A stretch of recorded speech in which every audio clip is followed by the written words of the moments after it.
Really love to dance. It's like a part of my life. I can't really live without. I just like let myself go. I feel free. I think that there's a dancer in all of us. Everyone loves to move and express themselves. And I often wonder how many people are out there who should be dancing and simply don't have the opportunity. It's kind of amazing to see how from one girl who loved to dance, there are thousands of other little kids who now aspire to be just what she wanted to be.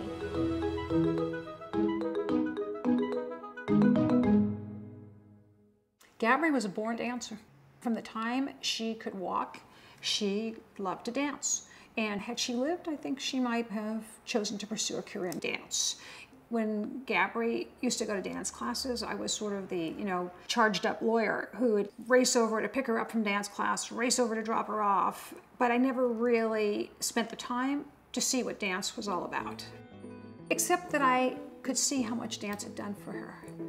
That was the reason why I wanted to do the same thing for underserved children in Los Angeles. This community is very poor.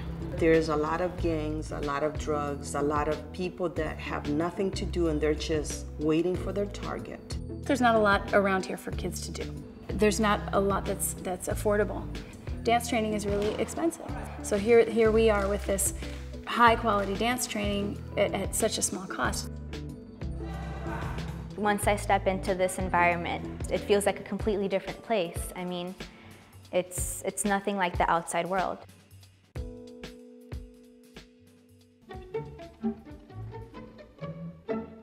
Everybody Dance opened in May of 2000. We started with 35 students and 12 classes a week.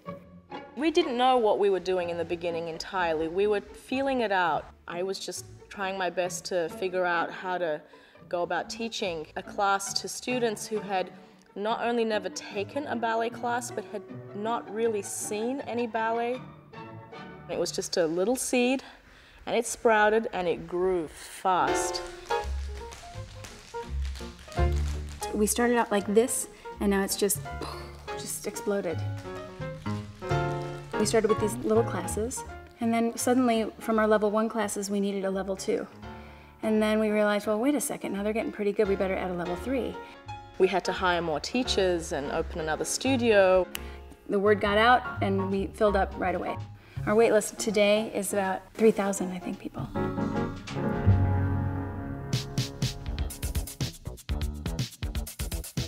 In our dance program, parents were frequently saying to me, I wish we could have a charter school that had the high standards and expectations of the dance program. So it became apparent to me that we needed to do something more. Liza is such a visionary, and man, when she gets an idea, it happens. First, second, hips. 1 and 2, saute. And Gabriella Charter School opened in 2005.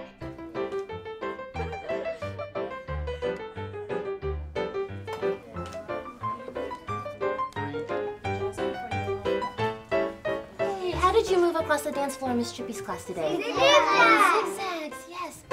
What makes GCS so special? Callan. That we're the only school in the city that has dance class every day. Thumbs up, Callan. 5, 6, 7, freeze. You have kids who, on a daily basis, have an opportunity to step out on a limb and be vulnerable. And that definitely translates into the classroom in that they feel safe to learn. Hands on your hips, here we go. I don't consider it a break from their academic day. I consider it a part of their academic day. They're doing something every day that's engaging and takes a lot of focus and discipline. That goes right back to class after dance class is over. Thumbs up if we know exactly what to do. And so that energy, I think, is still there, and it helps them succeed. Every year, I just keep getting better. Good girl, go, and up. My parents are like really proud of me for my academic skills, and I'm telling them it's not really just me, it's my school, because they really helped me. And Mr. Pacheco would also like to recognize Hadaya Beasley for your positive attitude in class. When you try hard and you do your best, every Friday morning they award you for that. Like they give you a paper and they say that they're proud of you and you feel really great. I think there's nothing more depressing than a teacher who has a low expectation of a child, who shrugs them off. If the culture is you will achieve, those kids will rise to meet those expectations. Essentially what you're saying to them is, we have confidence in you. We think you're capable of a great deal. Now go out and show us that you can do it. They love that challenge.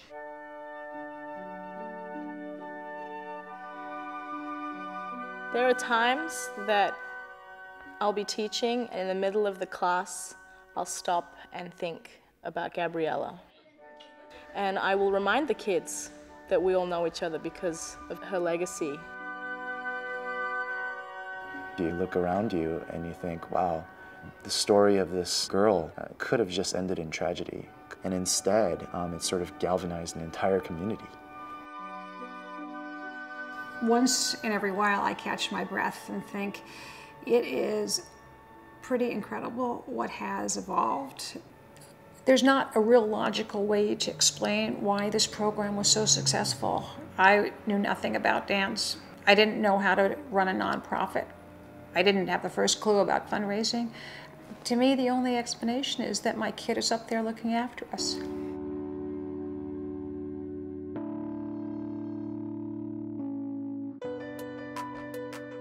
I can't believe how time has flown. We've grown so much and our kids have gotten so good that we can see, you know what, this works. Dance education works. Our kids are succeeding. They're succeeding in dance, they're succeeding at school, they're succeeding in life. If we had more money, we could do so much more. I would love to keep expanding it. There are so many communities in the city that could benefit from this. I often see that moment in a student's eyes. It kind of clicks. Oh, I get what this is about and I love it. I'm like, oh well, that's it. You'll never not love it. It's going to be part of you for the rest of your life. And I really hope that this just keeps going on forever.